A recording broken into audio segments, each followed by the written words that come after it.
Bem, eu sou Maurício de Souza, chamado o pai da Turma da Mônica. Todos os personagens são meus filhos. Ninguém gosta de um filho mais que o outro. Eu nasci numa casa cheia de livros. Papai era poeta, era artista também, mamãe era poetisa. Para criar os primeiros personagens, eu puxei o Maurício criança, meu cachorrinho e mais um outro personagem que era parente. Eu fiquei tão interessado na leitura, acho que estava viciado, que eu, nos meus 12, 13, 14 anos, eu lia um livro por dia. Durante 40 anos, eu queria fazer livro e não podia porque o meu contrato não permitia.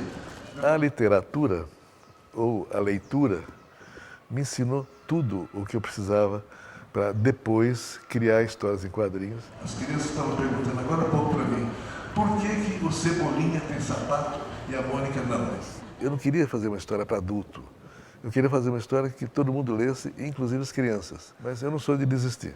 Eu sou de fazer uma coisa, olhar para diante e facilitar a minha vida para continuar fazendo aquilo que eu gosto. Quando eu cheguei na Folha de São Paulo, no jornal, para procurar o chefe de arte do departamento de arte do jornal. Era um grande desenhista, famoso, trabalhava na revista Cruzeiro, que era a revista mais importante do Brasil. E eu levei meus desenhos debaixo do braço, né, minhas pastinhas, e fui mostrar para ele. Ele me recebeu na porta, de pé, com evidente má vontade. Mas eu, na minha ingenuidade, na minha inocência, candura de 17 anos, eu não reparei. Ele pegou meus desenhos, olhou. Veja bem, desenhos que eu tinha caprichado, desenhado nos últimos tempos, antes de ir lá no jornal. Mostrei para todo mundo, meu pai, minha mãe, minha madrinha, minha avó, minha namoradinha, meus colegas. E todo mundo achou que estava bom, estava bonito, legal, bacana. Daí ele pegou esses desenhos que todo mundo tinha achado bonitinho e falou: desista, rapaz, desista. Desenho não dá futuro para ninguém, não dá dinheiro, vai fazer outra coisa na vida. Bem, fechou a pasta, virou as costas e entrou na sala. Esse você tinha ido à Folha de São Paulo para tentar o emprego? Tinha ido para a Folha para tentar o emprego de desenhista, né? Daí, logicamente, depois dessa, o mundo, o chão fugiu dos meus pés, né? Sumiu. Deu um embaralhamento na cabeça. Eu falei, alguma coisa está errada. Tudo que falaram até agora estava torto, errado. O que eu estou fazendo aqui? Saí da sala dele e me encaminhei à redação da Folha, que era a sala do lado. Devia estar com uma cara de candidato a suicídio ou qualquer coisa assim. Saí me arrastando pela redação, daí passei perto de um jornalista chamado Mário Cartacho, senhor de idade já. Ele viu minha cara, deve ter visto minha cara, ele falou: o que houve, menino? Eu tinha 17 anos, novinho. Daí cheguei para ele e choraminguei o que tinha acontecido, né? Balbuciei. Ele falou: deixa eu ver esses desenhos aqui. Ele olhou: você desenha bem, mas a sua pasta que você trouxe aqui, você pegou seus desenhos, recortou com tesoura, você não fez um trabalho bonito, não pegou um passepartout, papel de seda, fez uma pasta mais chique, mais sofisticada. Esse pessoal gosta de luxo, depois que eles vão ver o seu desenho. Mas eu continuava inconformado. Daí ele olhou para mim e falou: faz o seguinte, pelo visto você está precisando trabalhar, ganhar um dinheirinho. Eu tenho uma vaga aqui na seção de copydesk. É a pessoa que faz a revisão do texto dos repórteres. O repórter chega correndo na redação, escreve de qualquer maneira e passa muita bobagem lá no texto, né? E eu, então, teria que corrigir. Eu já tinha feito num papel que eu mandei para o jornal, eu estava com ele ali e o Cartacho viu. Ele sabia que eu escrevia bem, que eu gostava de escrever, e escrevia bem mesmo. Então, consequentemente, eu entendia bem português também. Então, ele me convidou para ser copydesk, que seria revisor do texto dos repórteres. Bem, não pagava bem, era meio-dia só, mas eu entraria no jornal, que é o que eu queria. Ele falou, você entra aqui, enquanto isso, aperfeiçoa seus trabalhos, seus desenhos, treina bastante, você vai fazer amizade com os chefes de redação, com os diretores do jornal. Então, quando você voltar com o seu desenho melhorado, aperfeiçoado, você vai falar com alguns amigos seus, não inimigos, não estranhos. Pessoa que já tomou cafezinho com você na cantina, uma cervejinha na esquina. Então, não vai ser estranho. Você topa? Lógico que eu topava. Topei e entrei para fazer esse trabalho na redação. Eu escrevia bem, lia muito, mas eu não sabia que na reportagem eu não podia usar muita coisa que eu tinha aprendido a duras penas nos meus anos de escola. Eu não podia escrever nada denotando uma emoção ou falando do que eu achava de alguma coisa. Eu tinha que ser direto, objetivo, enxuto. Eu não podia, era só responder as perguntinhas: o que, onde, como, porquê, quando. Mal sabia que isso ia me preparar para, no futuro daquela época, eu escrever os balões da história em quadrinho do tamanho adequado, não fazer uma literatura dentro do balão. Eu ia escrever enxutinho, como a reportagem exige. Ô, Cascão, o filminho já vai começar. Eu queria contar uma coisa. Fala. A Mônica tem 50 anos. Conservada ela, né? É. Agora eu tô em dúvida. É Golducha baixinha e cinquentinha ou Dentuça bobona e cinquentona? Ai!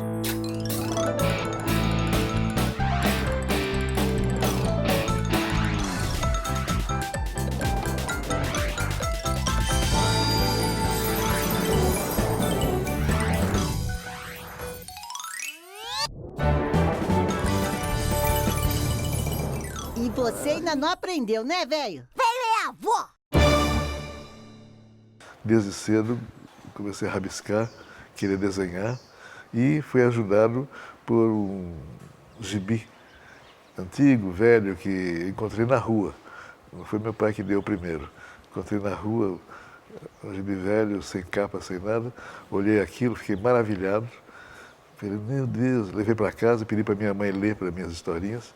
Ela leu algumas histórias, né? E eu pedi mais, ela falou, não vai dar. Você vai ter que aprender a ler sozinho, porque não dá para eu ficar o dia todo lendo para você. Tem outra coisa para fazer. E ela me ensinou em 3 meses, mais ou menos. Eu queria tanto ler que eu aprendi a ler em 3, 4 meses. E comecei a ler meus primeiros gibis. Desde aquele momento, eu imaginei que eu podia desenhar, que eu podia escrever historinhas. Eu via que havia aquilo, eu poderia fazer também. Para criar os primeiros personagens, eu puxei o Maurício criança, o meu cachorrinho e mais um outro personagem que era parente. E depois, os outros personagens. Comecei a desenhar o Bidu, o Franjinha, o Cebolinha entrou na história do Bidu também, Manezinho, Jeremias, Titi, Chaveco, só homem. Só homem. Por quê? Porque eu tirava da minha vivência as histórias. Eu nunca tinha sido mulher, então eu não sabia como é que mulher pensava. Que referência que eu tinha, né? Alguém na redação me chamou a atenção. Maurício, qual é? Misógino? Tem medo de mulher? Por que você não faz mulher na sua história? Eu falei, é mesmo, meu Deus. Mas como é que eu não vou fazer mulher? Como é que mulher pensa? Daí, eu achei uma solução. Eu já estava com 3 filhas lá em casa, brincando e brigando perto de mim, que eu trabalhava em casa naquele tempo. Eu via a Mariângela, minha primeira filha, toda delicada, bonitinha, brincando com as irmãzinhas mais novas dela. A mais nova, a segunda, era a Mônica. com a brabeza dela, com o coelhinho que existiu realmente. Era um coelho diferente, era um coelho azul, que eu comprei na feira. Era duro, cheio de palha por dentro, uma coisa bem tosca, né? Mas para ela, aquilo foi uma maravilha, um coelhão maior que ela, né? E ela arrastando o coelho, e às vezes querendo levantar o coelho para bater na irmã. E lá do lado, sempre na cozinha, a Magali comendo uma melancia inteirinha, todo dia. A Magali era uma coisa, era gulosa, comilona, era e é, até hoje. E não engorda. É um truque que ela tem com a natureza que faz dela uma pessoa diferente, né? Daí eu falei, espera aí, essas meninas que estão aqui, que são mulheres, já têm todo o DNA de uma mulher adulta. Elas reagem como mulheres, desde agora, estou vendo aqui. Então, puxei da Mariângela, da Mônica e da Magali as características que eu conhecia bem, para transformar em personagem da história em quadrinhos. E elas vieram com tudo. A Mônica entrou na história, atropelou todo mundo, inclusive a Cebolinha, que era o dono da história, e tomou conta. Cebolinha até hoje está tentando reaver a rua, ou a lua dele. A tirinha do jornal dava certo no início e estava tudo muito bem. Mas o meu objetivo, em seguida, era a revista de banca. Era ali que estava a maior força. E até hoje é ainda. Nós temos uma venda mensal de revistas de 2 a 3 milhões de revistas por mês. E já foi mais, quase 5 milhões já. Diminuíram as bancas, o número de bancas diminuiu, mas aumentaram espaços alternativos, lojas, supermercados, tudo mais, que vão compensando, né? Mas a revista era o começo do processo. A primeira revista nasceu em 1970, em plena era do Disney reinar no Brasil. Ele tinha 5, 6 milhões de exemplares mês. Eu comecei bem, na Editora Abril, com uma revista com 200 mil exemplares. É um bom número, mas perto do Disney, era lá longe. Só que eu não queria ficar nos meus 200 mil. Eu queria fazer mais. E as revistas pegaram. Ninguém acreditava. Mais uma vez, ninguém acreditava. Eu acreditava. E insisti. Deu certo. 2 anos depois, eu lancei a revista Cebolinha. E depois, Chico Bento, Magali e assim por diante. Hoje, nós temos 76% do mercado de publicações infantis juvenis do país. Qual que foi a contribuição, na sua opinião, da Mônica na educação, na alfabetização das crianças ao longo desses tantos anos de trabalho? Quem aprendeu a ler com a turma da Mônica aqui? Levanta a mão.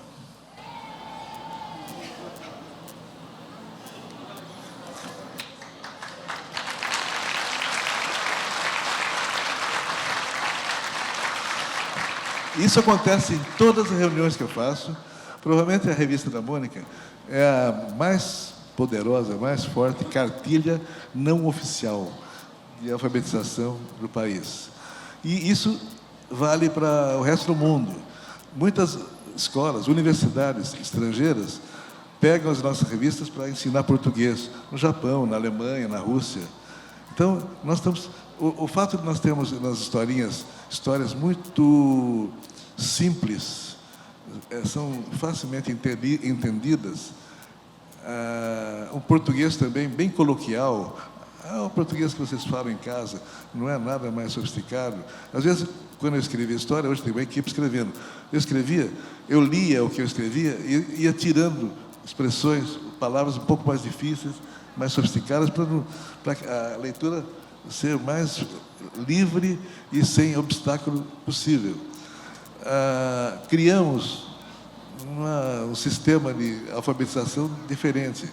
Há uns 5 anos atrás, 6 anos atrás, isso foi detectado pelo governo da China, que contratou a Turma da Mônica para uma série de cursos de alfabetização você se comunica com os seus filhos da maneira mais direta, objetiva, sem muita firula, e com isso você cria uma linguagem que você pode traduzir para qualquer lugar.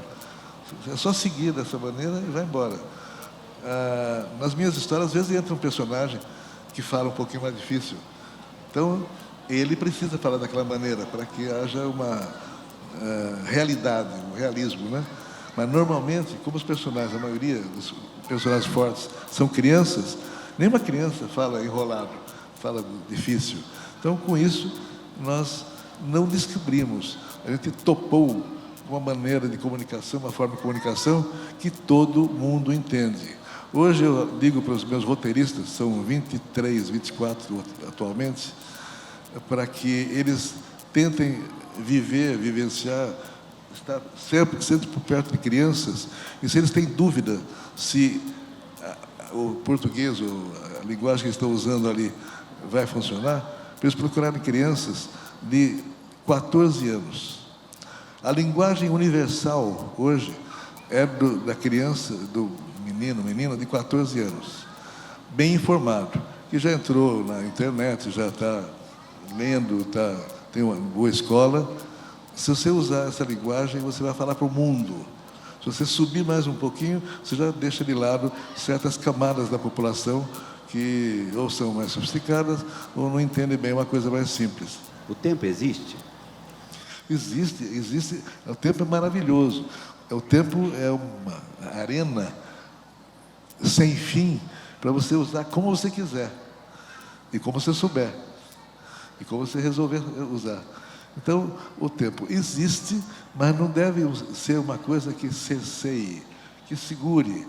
Não deve servir para você estabelecer limites.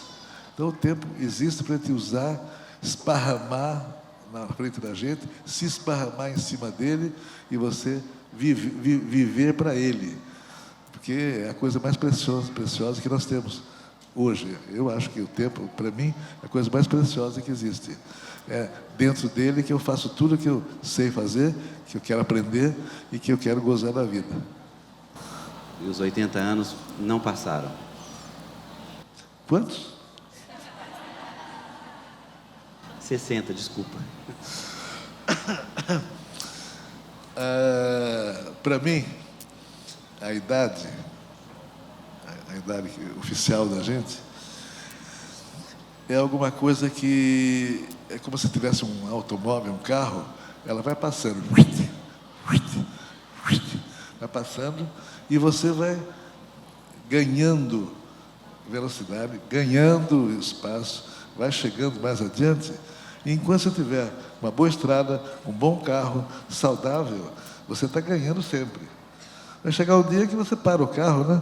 Estaciona, vai embora, deixa ele em algum lugar e a gente terminou a viagem.